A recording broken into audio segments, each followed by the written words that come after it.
This is a summary of the Age of Empire, 1875 to 1914, written by the historian Eric Hobsbawm and first published in 1987.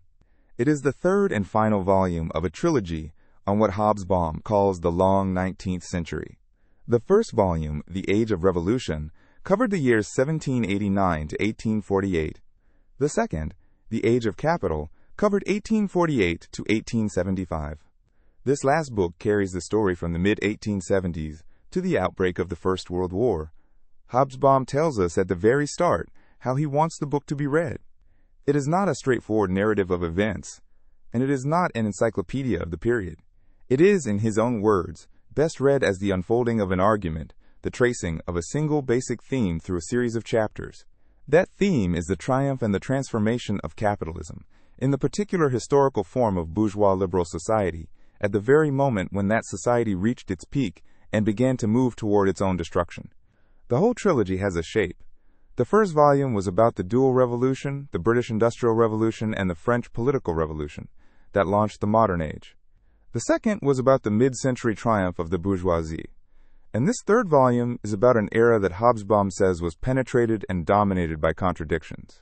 It is written for the general reader, for anyone who wants to understand how the modern world came to be, and it insists throughout that the past must be seen as a coherent whole, not as a collection of separate topics. The central paradox that runs through the entire book is this.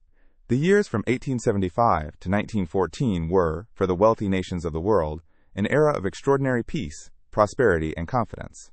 And yet this same era produced the world wars, the revolutions, and the upheavals that would tear it apart. Hobsbawm puts it memorably. It was an era of unparalleled peace in the Western world, which engendered an era of equally unparalleled world wars. It was an age of growing social stability that generated rebellion and revolution on its margins. It was an age in which mass movements of workers, committed to overthrowing capitalism, arose precisely in the countries where capitalism was flourishing most. The society was strongest at the very point where it was about to break. Hobsbawm opens the book with a personal touch. His own parents, he tells us, met in Egypt, just before the First World War. His mother came from a Viennese Jewish family, his father from a Russian-Polish immigrant family that had settled in London.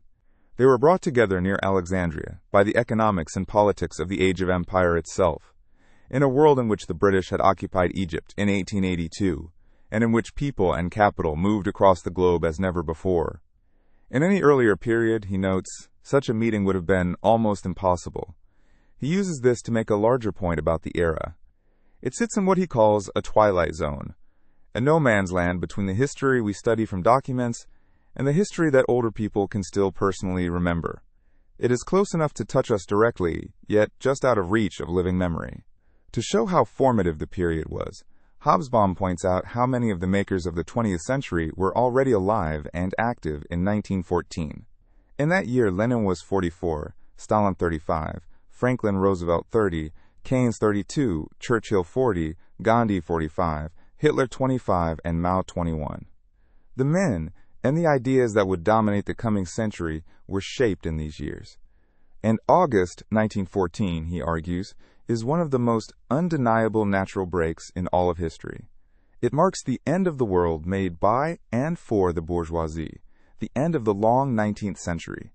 As he says, for better or worse, since 1914, the century of the bourgeoisie belongs to history. He also warns against two tempting but inadequate ways of looking back at this period. There are the backward lookers who bathe the Belle Époque in nostalgia, and the forward lookers who see in it only the seeds of our own present. Hobsbawm wants to do neither. He wants to understand the era in its own terms, as a living world full of energy and contradiction. And one small but telling point. When Lenin later described this era as imperialism, he did not, contrary to popular belief, call it the last stage of capitalism. He called it the latest stage. It was only after his death that the phrase was changed to the highest stage. Hobsbawm is careful about this, because his whole argument is that this world was not simply doomed, it was vigorous and contradictory at the same time. A few more words about the method and the shape of the argument, because they matter for what follows. Hobsbawm is not writing a chronicle. He organizes the book around themes: the economy, imperialism, democracy, the working class, nationalism, the bourgeoisie, women, the arts, the sciences, and so on, and he expects the reader to hold them together as facets of one single process. That process, again, is the triumph of a liberal capitalist civilization that was, at the very height of its success, generating the forces that would overturn it. He points to a whole cluster of these self-undermining tendencies. The liberal bourgeoisie extended its political institutions to the masses, including, for the first time, to women, but in doing so it marginalized itself, the very class that had created those institutions. The individual family firm, the classic unit of capitalism, was giving way to the impersonal corporation, the shareholder company run by hired managers, what he calls a juridical person rather than a real one. And a civilization that prided itself on rationality and peace was quietly building the machinery of mass irrational politics and industrialized war. Keep that pattern in mind, because Hobsbawm returns to it again and again from different angles. The first chapter asks a simple question. By the 1880s, a full century had passed since the American and French revolutions. How did the world of the 1880s compare with the world of the 1780s? Hobsbawm notes, as a curiosity, that the very idea of celebrating centenaries was itself a new invention of this period. The Americans marked their centennial in 1876, the French theirs in 1889 with the Eiffel Tower. His answer is that the world had become, at one and the same time, far more unified and far more divided. It had become genuinely global. The map of the Earth was almost completely filled in. Exploration had turned into a kind of athletic contest. Peary reached the North Pole in 1909, Amundsen the South Pole in 1911, arriving a month ahead of the doomed Scott. The Trans-Siberian Railway, completed in 1904, meant you could travel from Paris to Vladivostok in about 15 days. The world was more populous too. There were around 1,500 million people, roughly double the figure of a century before, and Europe's share of that total had risen sharply. Europeans and people of European descent now made up around a quarter of all humanity. Cities were swelling. Where, in 1800, Europe had only a handful of cities of 100,000 people or more, by 1890 there were over 100 such cities, and Paris, Berlin, and Vienna had each passed 1 million. But underneath this unity lay a deep and widening division, and this is the most important argument of the chapter. Around the years 1750 to 1800, the average income per person in what we now call the developed world and in what we now call the third world was roughly the same. In fact, living standards in China may well have been higher than in Europe. But then the gap opened, and it opened fast. By 1880, the developed world's income per head was about double that of the poor world. By 1913, it was more than 3 times greater.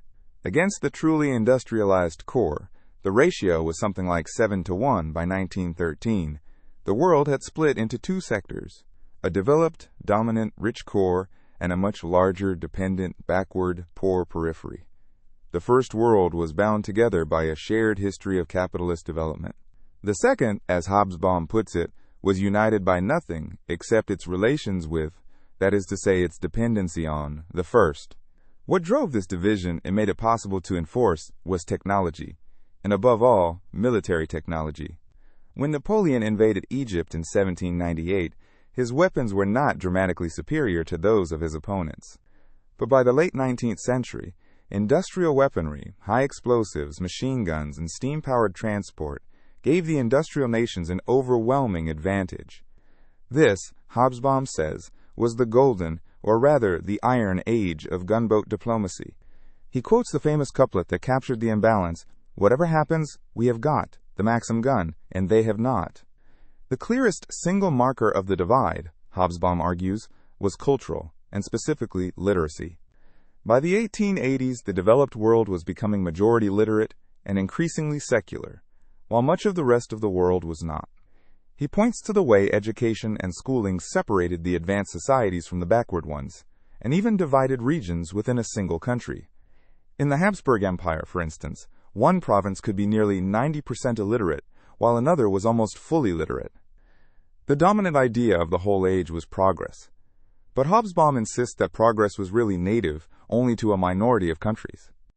Everywhere else it arrived from outside, often as a foreign conqueror, and its arrival meant disturbance as much as improvement. And alongside progress, another idea saturated the thinking of the period almost as deeply, the idea of race. Latin American elites, for example, spoke openly of whitening their populations through European immigration and intermarriage. This was a century that believed in improvement, in hierarchy, and in the superiority of the Western and the white, all at once. He also stresses that this was, culturally, the most European century there had ever been. European industrial output was still more than twice that of the United States. The motor car, the cinema, and wireless were all first developed in Europe. Culturally, Russia, with Tolstoy, Dostoevsky, and Chekhov, counted as a great power, while the United States did not yet.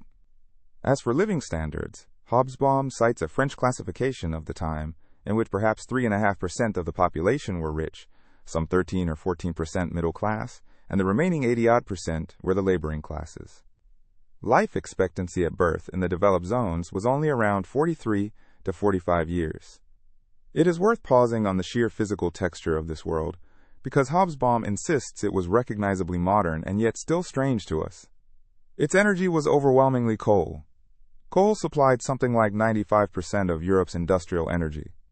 It ran on railways, on around 100,000 locomotives hauling nearly 2 billion passenger journeys a year, and increasingly on steamships, though even then the world still carried several tons of sail for every ton of steam. It was the world in which Edison set up the first industrial research laboratory at Menlo Park in 1876, and in which the great department stores, the Bon Marché in Paris, Wanamaker's in America, were inventing modern retailing for the comfortable classes. It was also a world completing certain long transitions. Legal serfdom had vanished from Europe, and legal slavery was ending in its last strongholds. It did not survive the 1880s in Brazil and Cuba. Politically, the model everyone looked to was the liberal constitutional nation-state, but there were still only around 17 sovereign states in the whole of Europe, dominated by 6 great powers: Britain, France, Germany, Russia, Austria-Hungary, and Italy, plus the declining Ottoman Empire. And yet, at the close of the chapter, Hobsbawm sounds a warning note. By the 1870s, after a generation of remarkable expansion, the world economy had fallen into crisis, and that crisis is the subject of the next chapter. The second chapter is about the economy, and Hobsbawm divides the period into 2 very different halves. The first half, from about 1873 to 1896, is what contemporaries called the Great Depression, but this is a phrase that needs careful handling. It was not a depression of production. Output actually rose dramatically. The iron output of the 5 main producers more than doubled in these years, and steel production multiplied roughly 20-fold. What was depressed was not production, but profit. As the economist Alfred Marshall put it in 1888, it was a depression of prices, a depression of interest, and a depression of profits. British prices fell by about 40% between 1873 and 1896. The problem was that costs were stickier than prices, and so businessmen felt squeezed even as the economy grew. Agriculture was the chief victim. Cheap grain poured in from the American prairies, from Russia, and from Argentina, and the price of wheat collapsed. By 1894, wheat sold at about a third of its price of the late 1860s. In France, the vine disease phylloxera cut wine output by 2/3. Different countries responded in different ways. Germany, France, and the United States put up tariffs to protect their farmers. Denmark modernized and shifted toward dairy and animal products. Britain simply let its grain agriculture wither, losing 2/3 of its wheat acreage. Ordinary people responded in 2 great ways: by emigrating in unprecedented numbers, which is when the mass emigration of Italians and Spaniards began, and by forming cooperatives, especially the rural credit banks that spread across the German and French countryside. The most important consequence of the Depression, though, was that it killed economic liberalism almost everywhere except in Britain. Country after country turned to protectionism, culminating in the Malines Tariff in France in 1892 and the McKinley Tariff in the United States in 1890. Britain alone held firmly to free trade, and Hobsbawm explains why. Britain was not only the greatest exporter of manufactured goods, of capital, and of services, it was also the largest single market for the world's primary products. It bought roughly half of all the internationally traded cane, sugar, tea, and wheat. Its whole economy depended on the free flow of goods, and by the early 20th century it was importing well over half of the cereals its people ate. The Depression also transformed the very structure of capitalism. and this is where Hobsbawm introduces one of his key phrases. The response to falling profits was concentration, the growth of great combinations, trusts, and cartels. Standard Oil controlled 90 to 95% of American refined oil. The United States Steel Corporation, formed in 1901, was the first billion-dollar trust, controlling well over half of American steel. In Germany, a great coal syndicate controlled around 90% of its region's coal. And so, Hobsbawm writes, the visible hand of modern corporate organization and management now replaced the invisible hand of Adam Smith's anonymous market. The family firm gave way to the corporation, owned by anonymous shareholders and run by salaried managers. Alongside this came the beginnings of scientific management, the time and motion studies of Frederick Winslow Taylor, though Hobsbawm notes that Taylorism had made almost no real progress anywhere before 1914. He also notes that imperialism itself can be seen as a third response to the Depression, a search abroad for the markets and profits that were harder to find at home. The second half of the period, from roughly 1896 to 1914, was completely different. This was the Belle Époque, the beautiful era, a great boom. Prosperity returned, prices rose, and the middle classes enjoyed a golden age. Power was shifting. Germany's population climbed from 45 to 65 million, that of the United States from 50 to over 90 million. Germany's industrial exports, which had been under half the British figure, grew to overtake Britain's within 30 years. By 1913, the United States alone accounted for nearly half of the industrial and mining output of the leading nations, with Germany second and Britain now third. This was also a second industrial revolution, the age of the telephone, the automobile, the airplane, the cinema, and mass consumer goods. Hobsbawm draws the changes together into a picture of a world economy with several new features, and it is worth listing them because they defined the era. It had a far broader geographical base. Industrialization now reached Russia, Scandinavia, and Japan, and the trade in primary products from the rest of the world tripled. It was no longer centered on Britain alone. It had become pluralist, with the United States and Germany as new industrial giants. And yet, paradoxically, Britain's central role in the world's financial and commercial machinery was actually reinforced. The City of London remained the switchboard of the global economy, Britain held close to half of all the world's overseas investments, and its merchant fleet was larger than all the other European fleets combined. There was a technological revolution, but Hobsbawm stresses that this second industrial revolution reinforced, rather than replaced the first, as much railway was built in these years as in the decades before. There was the double transformation of the business firm through concentration and through scientific management. There was the birth of a genuine mass consumer market, the age when the Lipton's grocery chain grew from nothing to 500 branches, when tea was first sold in standard packets, and when the first million-copy newspapers appeared. There was the swelling of the service, or tertiary sector, the armies of clerks and shop assistants. And there was a slow, steady convergence of politics and economics, the beginnings of what contemporaries called collectivism, though the truly state-dominated economy would be a product of the coming World War. To explain the rhythm of boom and slump, contemporaries reached for new theories. The socialist Parvis and later the economist Schumpeter developed the idea of long waves of capitalist expansion and contraction. And yet Hobsbawm ends the chapter on a sharp point. The Belle Époque was a paradise for the middle classes, but it was not remembered as a golden age by the working classes. Real wages actually fell in both France and Britain in the years just before the war, feeding social tension, and the very forces that made the era prosperous, the intensifying competition between concentrated national economies, were driving it toward world war, revolution, and disruption. The third chapter gives the book its title, and it is about imperialism in the strict sense, the great colonial partition of the world. Hobsbawm begins with a nice observation. This was an age of empire in two senses. In an old-fashioned sense, there were more rulers calling themselves emperors at this moment than at any other time in modern history, in Germany, Austria, Russia, Turkey, China, Japan, and Britain in India. But the new sense, the one that mattered, was the colonial empire. The scale of the partition was astonishing. Between about 1876 and 1915, roughly a quarter of the land surface of the globe was distributed or redistributed as colonies among a mere handful of states. Britain added around 4 million square miles, France about 3.5 million, and Germany, Belgium, and Italy each roughly 1 million.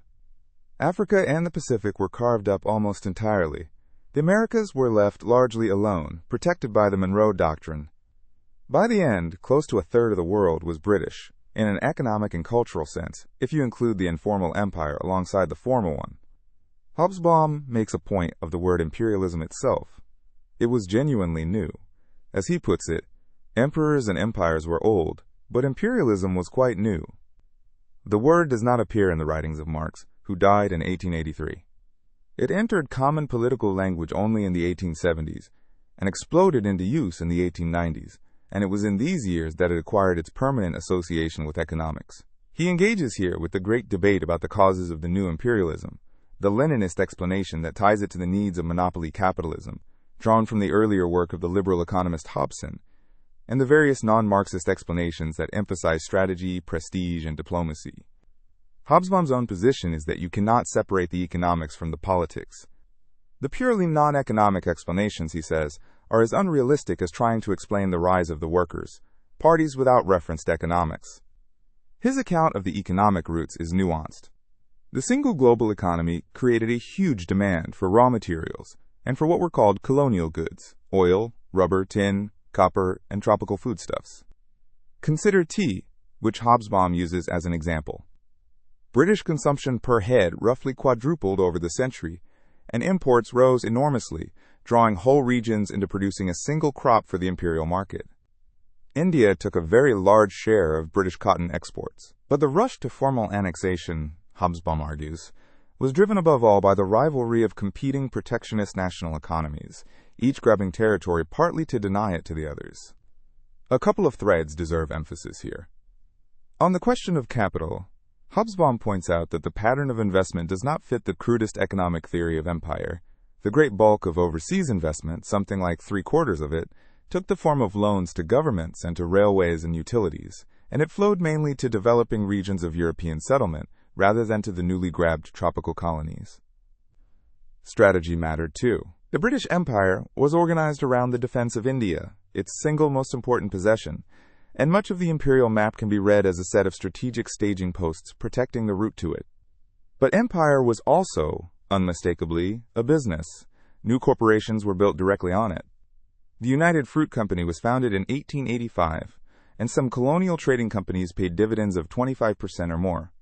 Then there is what Hobsbawm calls social imperialism, the idea that empire served a purpose at home. Imperial glory could act as a kind of ideological cement, binding the newly enfranchised masses to the existing social order, and giving ordinary people a sense of pride and belonging. It was genuinely popular, especially among the new middle and white-collar classes. Cecil Rhodes gave the clearest statement of the idea when he suggested that empire was a means of avoiding civil war at home, of finding new lands to absorb the discontents of the crowded industrial cities. But empire fed anxieties as much as pride, talk of national decadence, of the yellow peril, of great nations turning soft and living idly off the interest on their foreign holdings. Hobsbawm also underlines just how thin the machinery of imperial rule could be. In India, a few thousand British officials and perhaps 70,000 European soldiers governed some 300 million people. Finally, Hobsbawm turns to the impact of empire. On the colonized peoples, it was profoundly unequal and asymmetrical. Its deepest cultural legacy was the westernization of local elites. And here he offers a striking example. Gandhi, the man who would lead the struggle against the British Empire, was himself the characteristic product of the imperial age, a westernized lawyer trained in London. On the imperial nations themselves, the empire dramatized the triumph of bourgeois society. Hobsbawm closes with lines from Kipling's poem Recessional, written for Queen Victoria's Diamond Jubilee, which capture that anxiety at the very height of British power. Far called, our navies melt away. On dune and headland sinks the fire. Lo, all our pomp of yesterday is one with Nineveh and Tyre. The fourth chapter turns to politics inside the developed world. Its central theme is that between 1880 and 1914, the democratization of politics became simply inevitable. The masses were entering the political stage, and there was no stopping them. The franchise was extended in country after country. In Britain, Reform Acts raised the electorate from about 8% to nearly 30% of men over 20. In Belgium, the electorate leapt from under 4% to over 37%. Universal male suffrage, or something close to it, spread across Europe. Even votes for women, once a utopian fantasy, was now on the agenda, and had already arrived in places like Wyoming and New Zealand. This created a genuine problem for the ruling classes, but Hobsbawm frames it precisely. The problem was no longer how to stop democracy, which was impossible, but how to manage it, how to manipulate it, and how to legitimize the existing social and economic order before a mass electorate that might not want to keep it. Governments introduced democracy reluctantly and hedged it with every possible restriction. Weak parliaments, upper houses, property and educational qualifications, gerrymandering, high voting ages, and administrative tricks that kept perhaps half the British working class off the voting registers even in 1914. The consequences were far-reaching. Mass politics required mass organization. It gave birth to the mass party, the mass circulation popular press, and modern political propaganda. It also, Hobsbawm says with some irony, opened an era of political hypocrisy and public duplicity, since politicians now had to appeal to people whose real interests they did not intend to serve. Serious political analysis retreated into the universities, and this was the golden age of political sociology, of thinkers like Mosca, Pareto, Michels, and Weber. It was Michels who formulated the famous iron law of oligarchy, the idea that even democratic mass parties inevitably come to be run by a small, organized elite. Who were these mobilized masses? There was the working class, which gets its own chapter. There was the anxious lower middle class, the little man, the shopkeeper, and the clerk, who often became a seedbed of resentment and of anti-Semitism. There was the peasantry, mobilized economically but rarely acting as a unified political class. And there were the powerful loyalties of religion and of nationality. Hobsbawm notes that the Catholic Church's deep conservatism actually hampered the formation of Catholic mass parties, while nationalism proved to be the most effective mobilizer of all. He also describes the new kind of mass party that emerged, one built on local branches, carrying a total vision of the world almost like a secular religion, and organized nationally rather than around local notables. These movements, he says, were in effect potential states, complete governments in waiting. The ruling classes developed strategies to cope. At first, they tried straightforward repression. Bismarck's anti-socialist laws, the shooting of striking peasants and workers in Italy in the 1890s. But from the 1890s, a turning point came, and the emphasis shifted from coercion to integration, what Hobsbawm calls the soft embrace. Governments offered social reform and welfare, the pioneering social insurance schemes of Bismarck's Germany and the liberal reforms in Britain after 1906. They tried to split the labor movement into moderate and radical wings, and they used imperialism, patriotism, and even the threat of war as tools to rally the population. This period also saw what Hobsbawm elsewhere called the invention of tradition, the deliberate creation of national festivals such as the French 14th of July, of royal ceremonies, monuments, flags, and anthems, and of rituals like the daily worship of the flag in American schools, all designed to bind citizens emotionally to the state. Two further points round out the political picture. First, the sheer difficulty of governing under the new conditions. Democratization made policy continuity harder to maintain, since a mass electorate might rebel against the sacred principles of the age: free trade, the gold standard, sound finance. The American populist movement and William Jennings Bryan's revolt against the cross of gold were exactly such threats. In France, mass parliamentary politics produced chronic instability, dozens of short-lived cabinets, and a string of financial scandals, such as the Panama Affair, that fed public cynicism. Second, the darker undercurrent of the new politics. The classic figure here is Karl Lueger, the mayor of Vienna, who built a powerful Christian social movement on open political anti-Semitism, showing how the resentments of the anxious lower middle class could be mobilized against a scapegoat. Hobsbawm also notes the steady, unglamorous growth of the modern state itself. The number of government employees rose sharply in these decades. The overall verdict of the chapter is that in the developed West, the system of managed mass politics broadly succeeded in stabilizing capitalist society. The threats to that stability lay elsewhere, in the empires of the East and in the Balkans.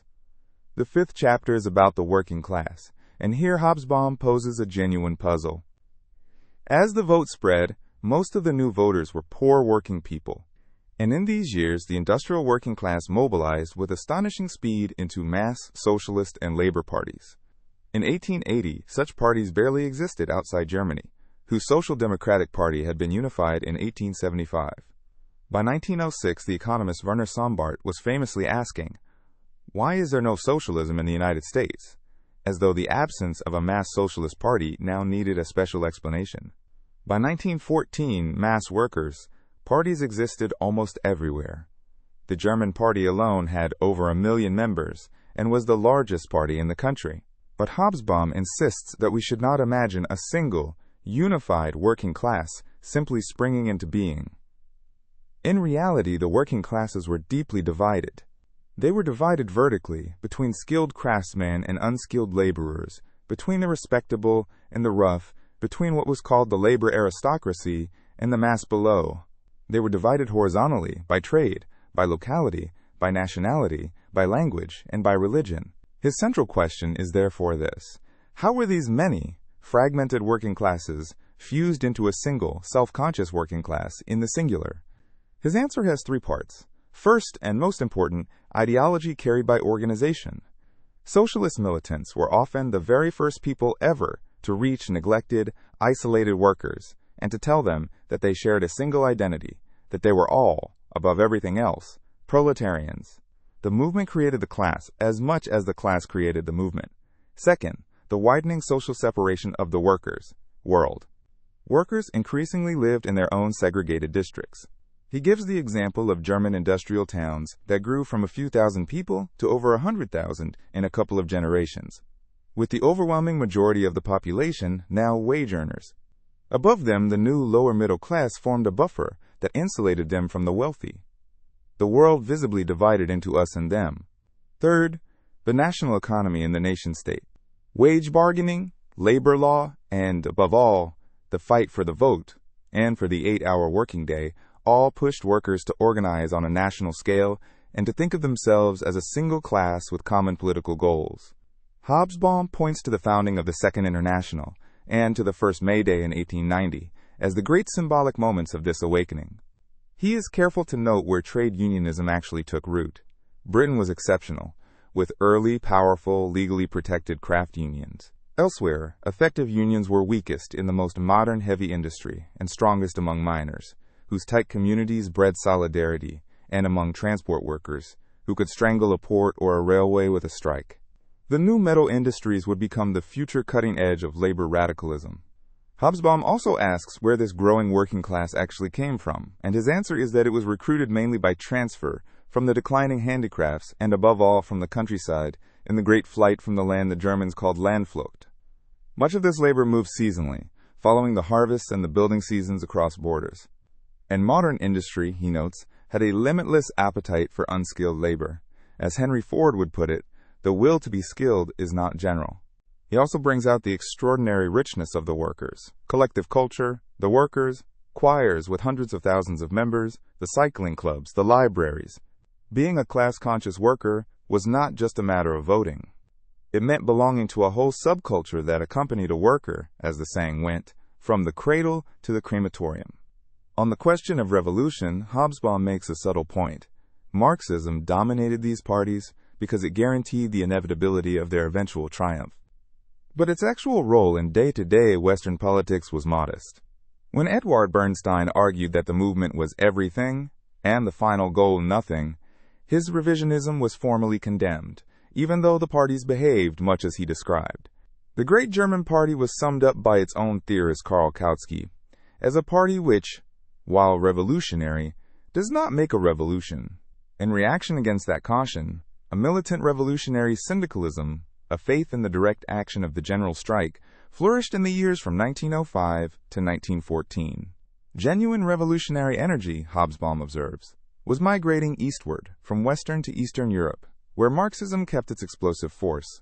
He notes that because workers were rarely a majority of the population, socialist parties debated how far to reach beyond the factory to win the peasant, the so-called agrarian question, which was difficult precisely because these parties defined themselves as the party of the proletariat.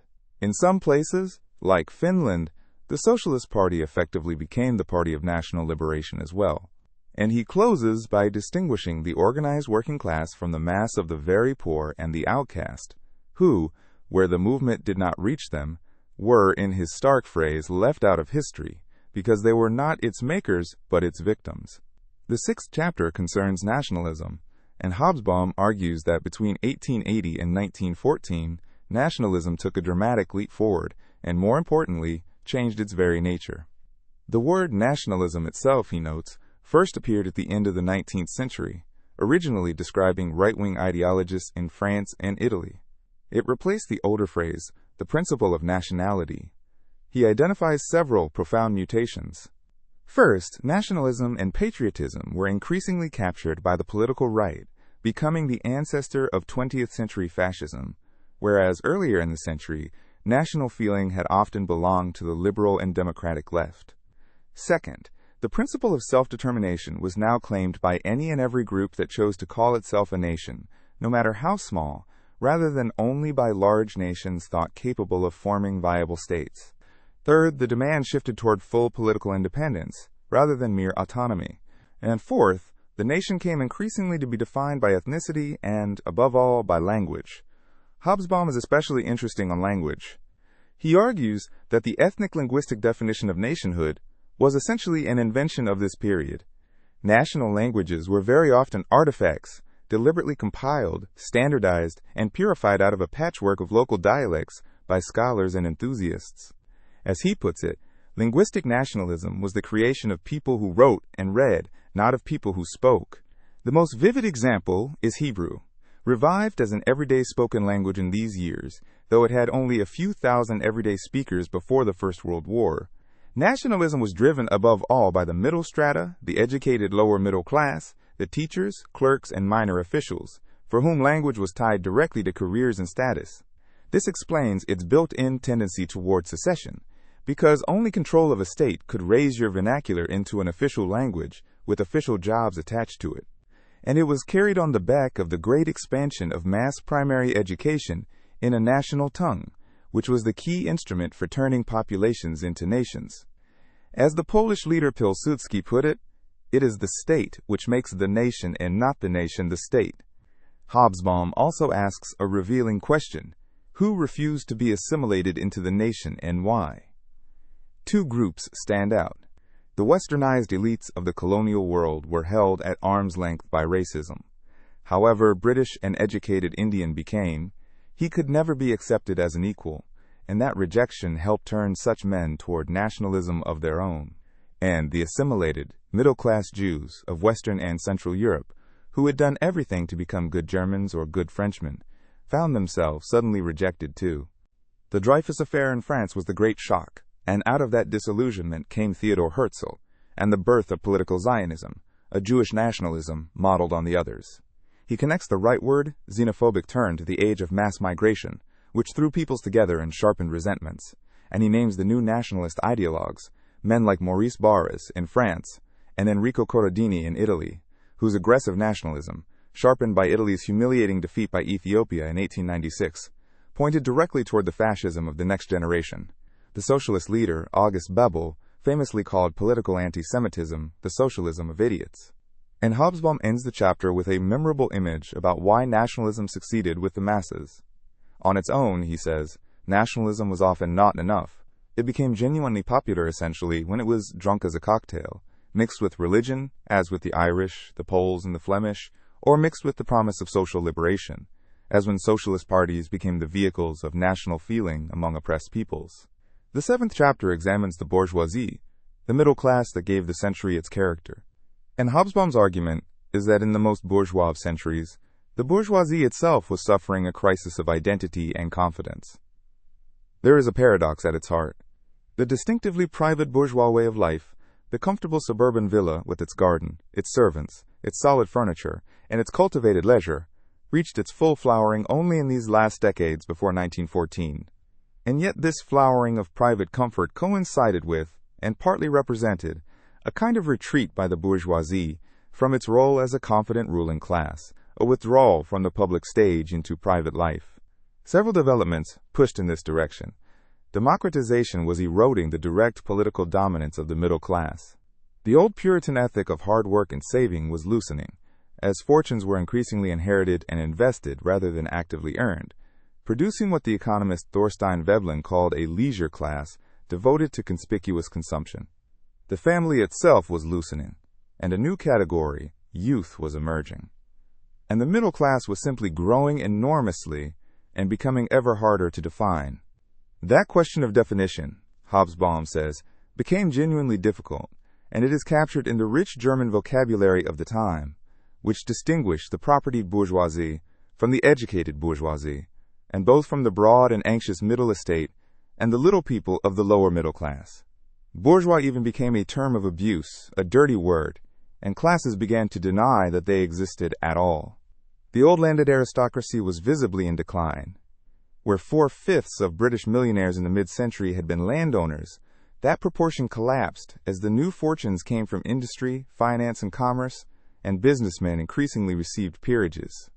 Meanwhile, the liberal professions swelled, the numbers of doctors, lawyers, and architects grew substantially, and university and secondary school enrollments multiplied. So how did people establish who belonged? The answer, increasingly, was through education, lifestyle, and above all, networks. Formal education became the chief badge of membership, and its real function, Hobsbawm argues, was not practical usefulness, but a demonstration that a family could afford to keep its children out of the workforce for years, that it could postpone earning. Schools, universities, old boys, associations, student fraternities and sporting clubs, golf and tennis and the rest, created what he calls a potential mafia of mutual assistance among the well-to-do. Keeping servants was another crucial marker. At the very top sat the new plutocracy, whose conspicuous consumption Veblen dissected, and whose private fortunes increasingly underwrote the arts, the galleries, and the orchestras. This was also the moment when the middle class began cataloging itself. The first Who's Who appeared in 1897, and men like Andrew Carnegie, who gave away some $350 million, turned the sheer scale of their wealth into a new kind of public philanthropy. The deepest theme of the chapter is the bourgeoisie's loss of nerve, its drift away from its historic mission, and its guiding liberal creed. The lower middle class in particular, anxious and resentful, tended to drift toward the radical right. Reaction, Hobsbawm says, was their form of snobbery. Nationalism and imperialism were partly filling the vacuum left by a fading liberalism. And he points with some foreboding to the young men and intellectuals who, in 1914, would plunge willingly, even enthusiastically, into the abyss of war, quoting Rupert Brooke's line, "Now God be thanked who has matched us with this hour." The one group, he wryly notes, that still retained an unbroken confidence in progress was women, and they are the subject of the next chapter. The 8th chapter is about women, and its title, The New Woman, refers to a figure much discussed at the time, the independent, educated woman who appears in the plays of Ibsen and Shaw. But Hobsbawm's central and rather sobering argument is that the striking changes we associate with women's emancipation in this period were pioneered by, and almost entirely confined to, women of the middle and upper classes. For the vast majority of the world's women, the peasant women and the laboring women, and women outside the developed world altogether, he says bluntly, there was almost no change whatever. There was, however, one enormous change that touched the whole developed world, and that was demographic. From around 1875, women in the developed countries began to have significantly fewer children. This is the great demographic transition. It rested in part on a striking fall in infant mortality. In countries like Denmark and the Netherlands, the death rate of infants was roughly halved over these decades, though in Russia it barely moved, a measure of how uneven the developed world still was. It was driven partly by that falling mortality, so that fewer births were needed to raise a family, and partly by the deliberate practice of birth control. The motives were practical. Families, especially in the lower middle class, wanted higher living standards, and children were becoming an economic burden rather than an asset, since they now had to be schooled rather than sent out to work. Hobsbawm makes a second important argument that cuts against a simple story of progress. Industrialization, he says, tended to push women, and especially married women, out of the officially recognized paid economy. By separating the workplace from the household, it undermined the older world in which women had worked within a family economy. The logic of the male breadwinner and the family wage took hold, and for many women, economic dependence on a husband became, in cold terms, the optimum economic strategy. He notes that only a small fraction of married women, perhaps 10 to 13%, were counted as occupied in the census figures of the day. At the same time as politics was democratized, it was also masculinized, and women were systematically excluded from the vote, just as men were gaining it, losing even the informal roles they had held in older forms of popular politics. Against this background, Hobsbawm charts the real but limited advances of the period. The economy did draw more women into paid work, but into new kinds of work: the shop, the office, the classroom, the telephone exchange. He notes the dramatic growth of female clerks, which he calls, with a nice phrase, a tribute to the typewriter. Girls' secondary and university education expanded significantly. France, which had no girls, state secondary schools in 1880, had well over 100 by 1913, and the opening of universities to women came late and grudgingly, arriving in Germany only around the turn of the century. Women gained greater freedom of movement, symbolized by the bicycle, by dress reform, by dancing and sport, and a few remarkable women achieved public prominence, among them Marie Curie, who won 2 Nobel Prizes, and the novelist Selma Lagerlöf. The organized feminist and suffrage movements, Hobsbawm stresses, were significant in only a few countries, chiefly Britain and the United States, and appealed mainly to the middle class. Women made up a significant minority of socialist parties, but only a small fraction of trade unionists. For most working women, the real alternatives were the church on one side and a socialist movement on the other, and socialism, with texts like Bebel's Woman, and socialism offered the more favorable environment. The period had its loud anti-feminist voice too, in books like Otto Weininger's Sex and Character, a work of pseudo-scientific misogyny that ran through many editions. One demographic fact gave the whole question a hard edge.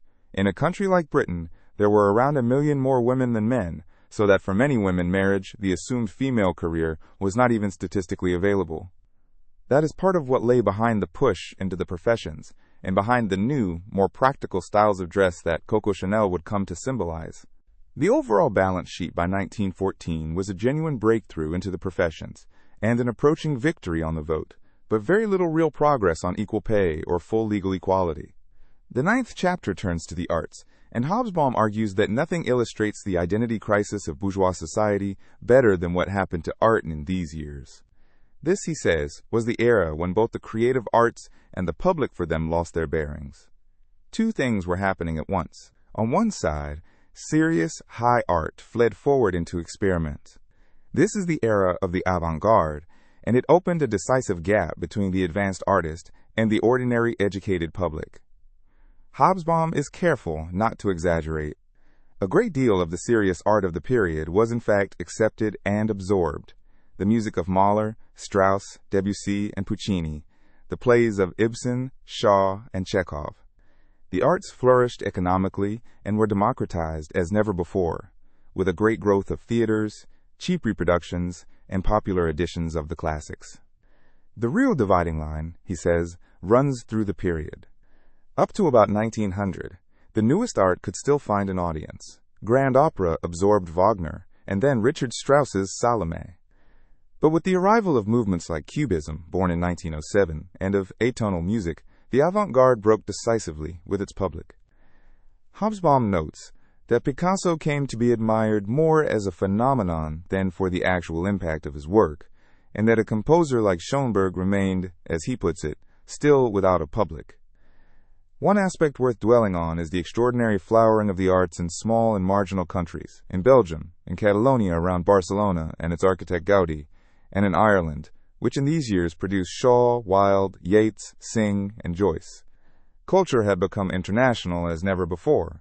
The school of Paris was largely made up of foreigners, and European art was drinking in Japanese prints and African sculpture. Hobsbawm also notes the way the vocabulary of the age fused artistic, social, and political novelty into a single idea of the new. The German Jugendstil, the very word modern, carried at once the sense of advanced art and advanced politics, and for a while the artistic and the social avant-gardes marched together. Hobsbawm traces the roots of modernism partly to the arts and crafts movement of William Morris, and to Art Nouveau, which he calls the first all-conquering modern style, and whose centers were interestingly on the margins of Europe, in Brussels, Barcelona, Glasgow, and Helsinki. But he identifies a fatal contradiction inside it. Art Nouveau was a craft-based aesthetic that had no real place for the machine, and so the most forward-looking architects moved instead toward functionalism, toward the idea, in Adolf Loos's slogan, that ornament is crime, and toward the plain, unadorned forms suited to industrial production, the road that would lead to the Bauhaus.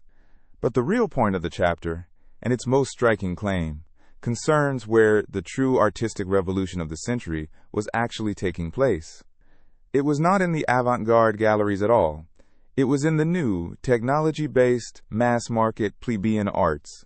It was in popular music, in the tango and in flamenco, and above all, in the music of Black America. And it was, supremely, in the cinema. Hobsbawm charts the explosive growth of film. Around 1908, some 26 million Americans, roughly a fifth of the entire population, were going to the movies every single week in thousands of Nickelodeons. By 1914, the American audience was around 50 million.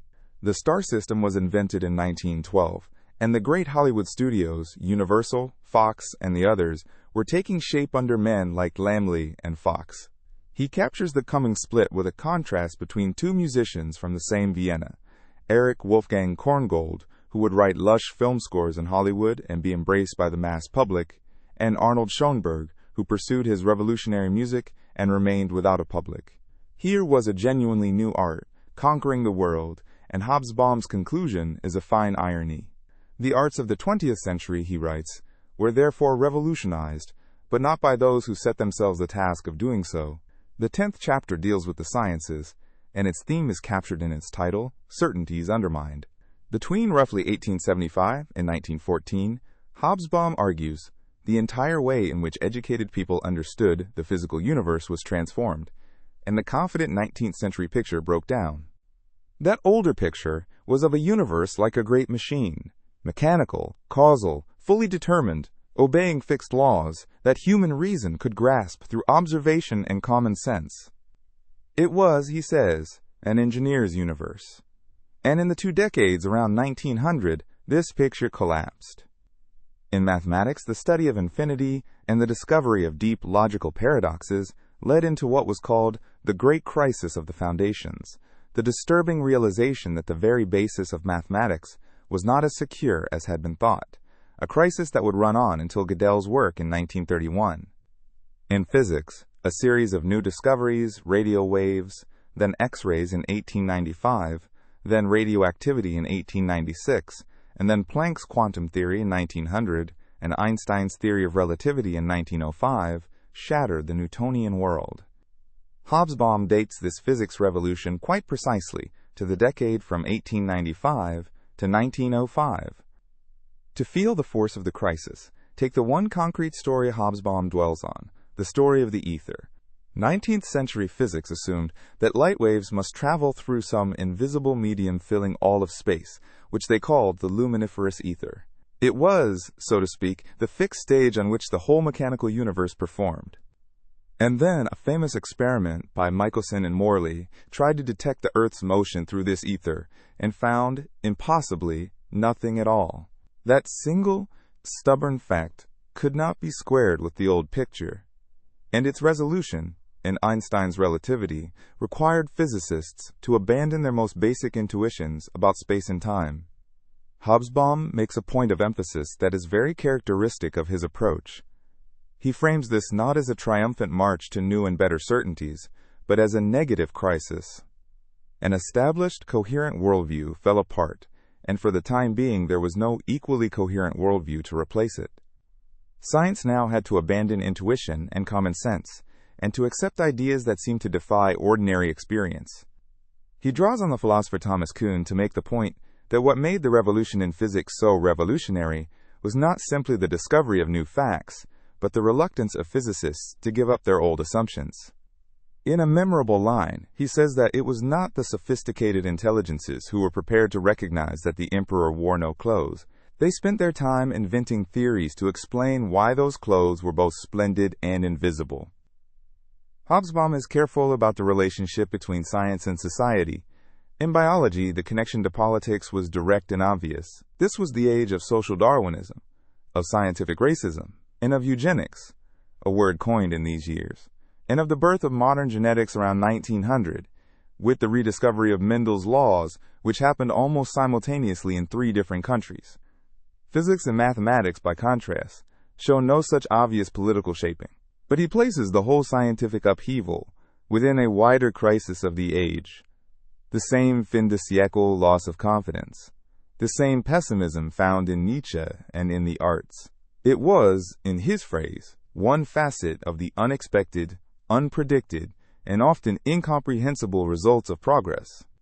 He notes the remarkable cluster of works that appeared around the single year 1900, Planck's quantum theory, the rediscovery of Mendel, and Freud's interpretation of dreams among them. And he stresses how tiny this world of frontier science actually was. The professional communities were minuscule, a few hundred physicists across Britain and Germany, clustered in a handful of universities, and the overwhelming majority of the era's Nobel Prizes went to a small band of countries in Central and Northwestern Europe. Except in chemistry and medicine, the link between pure science and its practical application was still surprisingly loose, and new institutions to organize research, like Germany's Kaiser Wilhelm Society founded in 1911, were only just beginning to appear. The 11th chapter continues the theme of ideas but shifts to the broader public and to the social sciences. And here Hobsbawm draws an important contrast with the previous chapter. Yes, a small intellectual elite was experiencing a crisis of reason, even flirting with mysticism, occultism, and the irrational, a taste that tended to migrate from the old, self-educated left toward the political right, and that fed directly into avant-garde art, as in Kandinsky or Yeats. But the great mass of the newly educated public was doing the opposite. It was triumphantly reaffirming the 19th century faith in science, reason, and progress. This was especially true of the democratic and socialist left, for whom science was the great enemy of superstition and privilege, and for whom Marxism presented itself precisely as scientific socialism.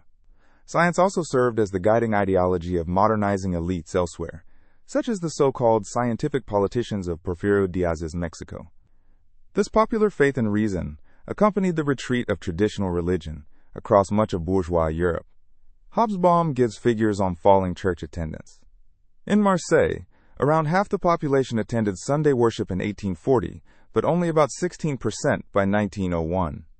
He describes the fierce political struggle against the power of the Catholic Church, culminating in the separation of church and state in France in 1905.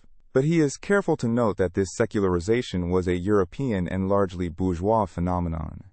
Religion remained ideologically central in the non-white world, where it often fused with emerging nationalism, as in the India of Gandhi. He treats Marxism itself, in its orthodox form, as the last great triumph of 19th century positivist confidence, materialist, determinist, and evolutionist, and notes the paradox that, as the confident heir of scientific rationalism, orthodox Marxism was actually suspicious of the disorienting new physics and the new philosophy.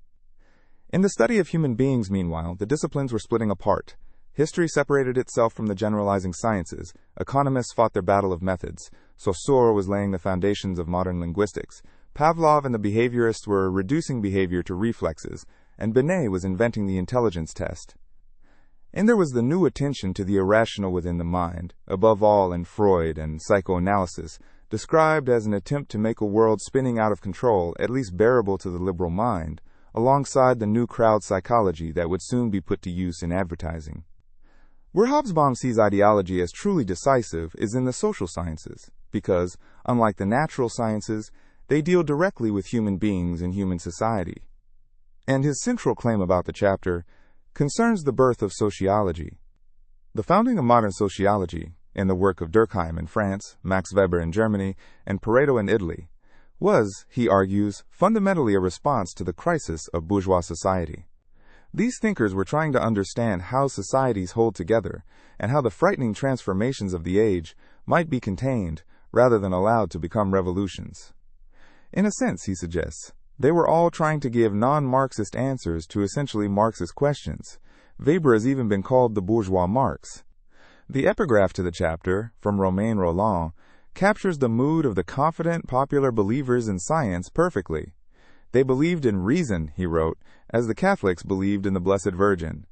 The 12th chapter is one of the most important in the book because it turns away from the stable, prosperous core and looks at the periphery of the world, and there it finds not stability, but a landscape of impending and actual revolution. While developed capitalist Europe enjoyed its Belle Époque, vast areas of the globe were entering what Hobsbawm calls an era of constantly possible, of impending, or even of actual revolution. The bourgeois century, he argues, destabilized its periphery in two ways. The deeper and more explosive way was economic and social, by undermining the old economies and societies of the non-European world. The more visible way was political, by destroying the viability of established old regimes.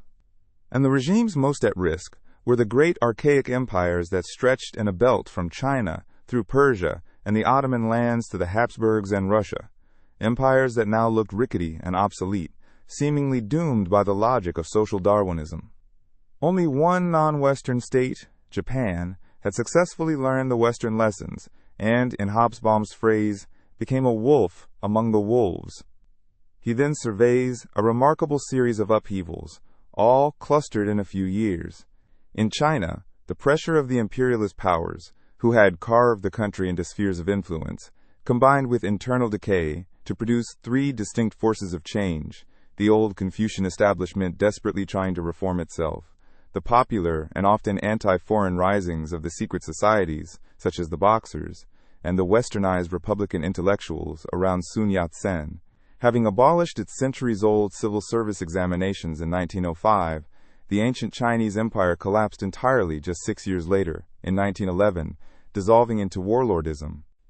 In Persia, a popular boycott had already forced the Shah to cancel a tobacco monopoly granted to foreigners in the early 1890s, and a constitutional revolution in 1906 brought together an alliance of intellectuals, bazaar merchants, and Shia clergy, an alliance Hobsbawm notes foreshadows the revolution of 1979.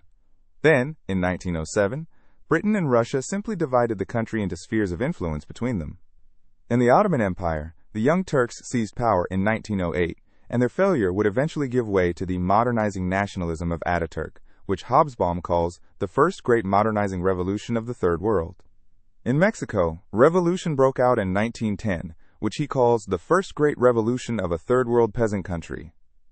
The long dictatorship of Porfirio Diaz, with its clique of positivist modernizers, was toppled after an economic slump, unleashing a genuine peasant revolution that threw up figures like Zapata and Villa.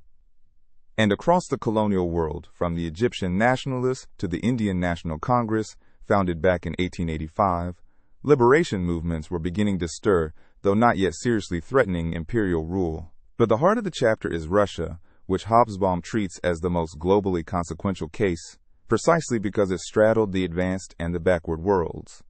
He describes a vast empire of some 126 million people, around 80% of them peasants, industrializing rapidly but under enormous strain, its agriculture backward, its grain yields a fraction of Britain's or America's, and yet exporting grain on a huge scale.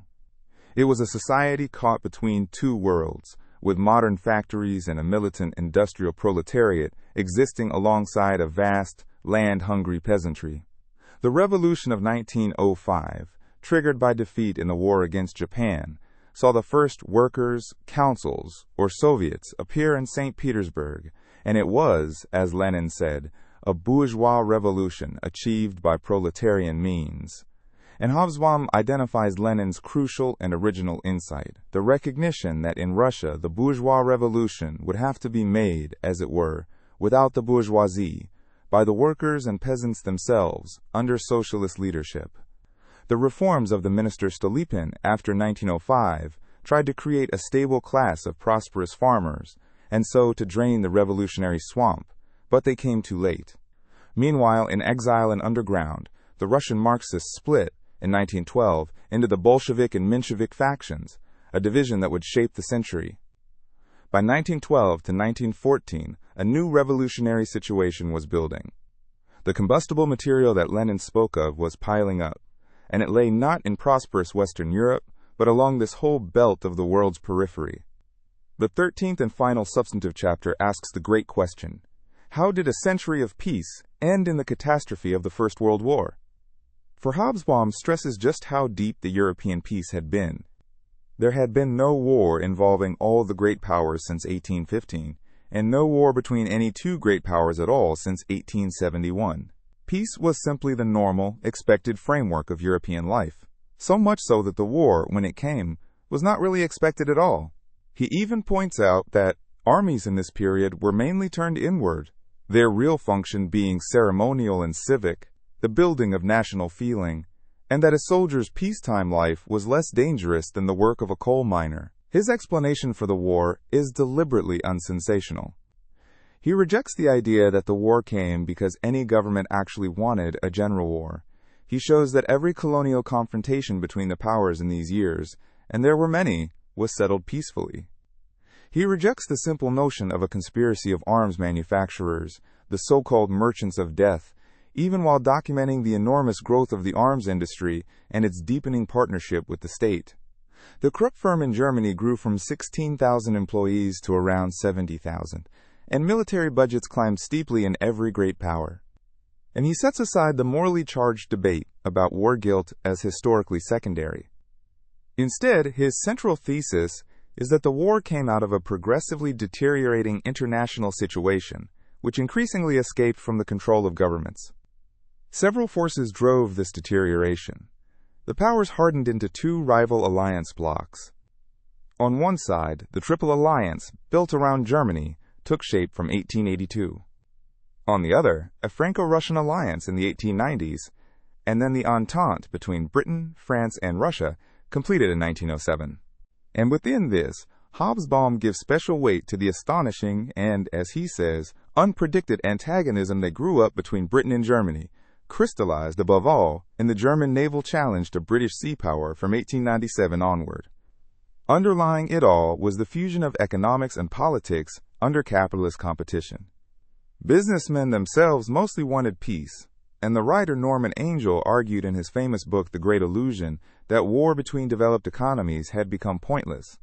And yet, Hobsbawm argues, capitalist development pushed inexorably towards state rivalry, because economic accumulation, unlike the old limited ambitions of kings, had no natural limit. Nations came to equate economic growth with political power, and the competition therefore became boundless. It is striking, Hobsbawm adds, that some people did foresee the shape of the coming war. The Polish banker Ivan Bloch, in a massive study published in 1898, predicted with uncanny accuracy that a modern war between industrial powers would bog down into a bloody stalemate of entrenchments, and that it would be decided not on the battlefield, but by the collapse and starvation of societies behind the lines. Governments read him and went to war anyway, because the machinery of alliances, mobilization timetables, and mutual suspicion had acquired a momentum of its own. The military-industrial connection had by now created giant private arms firms, Krupp in Germany, Vickers and Armstrong in Britain, and colorful arms dealers like Basil Zaharoff, and their growth is part of the story, even if a simple conspiracy is not the explanation. From 1905 onward, the crises came thick and fast.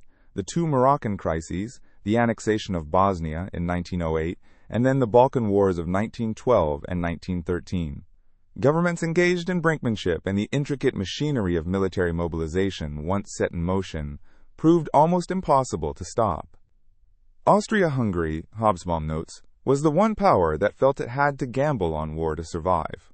When the Archduke Franz Ferdinand was assassinated at Sarajevo in June 1914, the slide to catastrophe followed. Hobsbawm records the numbers. Some 19 million men under arms in August 1914, with the prospect of tens of millions of casualties. And he captures the moment in the famous words of the British Foreign Secretary Edward Grey, "The lamps are going out all over Europe. We shall not see them lit again in our lifetime." What surprised almost everyone was the wave of patriotic enthusiasm with which the peoples of Europe greeted the war. Armies that had feared mass desertion found their men reporting almost to a man. The war was greeted almost as a release from the boredom and tensions of peace. The great socialist leader Jean Jaurès, who had worked to prevent it, was assassinated in the very last days of peace, a small emblem of how the hopes of the previous era were snuffed out. The historian's task, Hobsbawm says, is to understand how the era of peace and confident bourgeois civilization inevitably carried within itself the embryo of the era of war, revolution, and crisis that put an end to it. In the epilogue, Hobsbawm steps back to reflect on what the destruction of this world meant. The age of empire, he observes, has often been remembered afterward with a golden glow as a lost paradise of peace and progress. But in truth, it generated the explosions that destroyed it. He points to a fundamental change in the scale of human catastrophe. Before 1914, he notes, the word catastrophe called to mind a theater fire or the sinking of the Titanic, disasters counted in hundreds. After 1914, victims counted in the millions and tens of millions became a normal and expected part of the experience of the civilized world. Barbarism, including the return of torture and of mass killing, became integrated into modern life in a way that would have appalled the people of the Age of Empire. As he puts it, we have been taught by the experience of our century to live in the expectation of apocalypse. The great danger that dominated world history after 1917 was social revolution, and Bolshevism came to loom over the 20th century, much as the French Revolution had loomed over the 19th. And yet, Hobsbawm observes, the world did not in the end go socialist. The developed market economies proved remarkably tough, and they survived. But they survived only by transforming themselves. The old pre-1914 liberal capitalism, with its faith in the free market and the minimal state, was dead. It was replaced either by fascism or by the state-managed economy associated with Keynes. He notes that by 1939, of the many states of Europe, only a small handful, Britain, France, the Low Countries, Switzerland, and the Scandinavian countries, remained parliamentary democracies. The confident liberal order of 1914 had not survived intact anywhere. Hobsbawm also insists that the era did not simply end. It was carried forward into our own time in a transformed shape. The decades after 1945 brought what he calls the most revolutionary transformation ever experienced by the human race.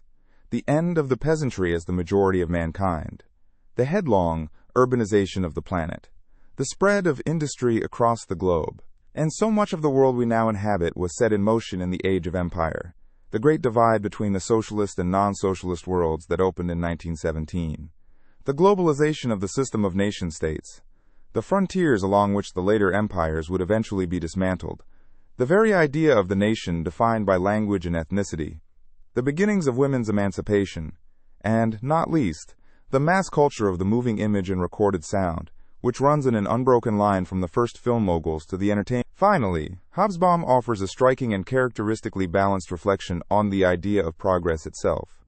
The 19th century, he notes, was unique in its confident expectation of endless improvement, whether through bourgeois progress or through proletarian revolution. He then makes a claim that some readers find surprising. The case for regarding the 20th century as an era of genuine material and intellectual progress, he argues, is actually stronger than the case that could be made for the 19th. What we have lost is not progress itself, but the belief that history guarantees us a good outcome. The great 19th century hope of building a good society is not dead, but we can no longer hold it with certainty.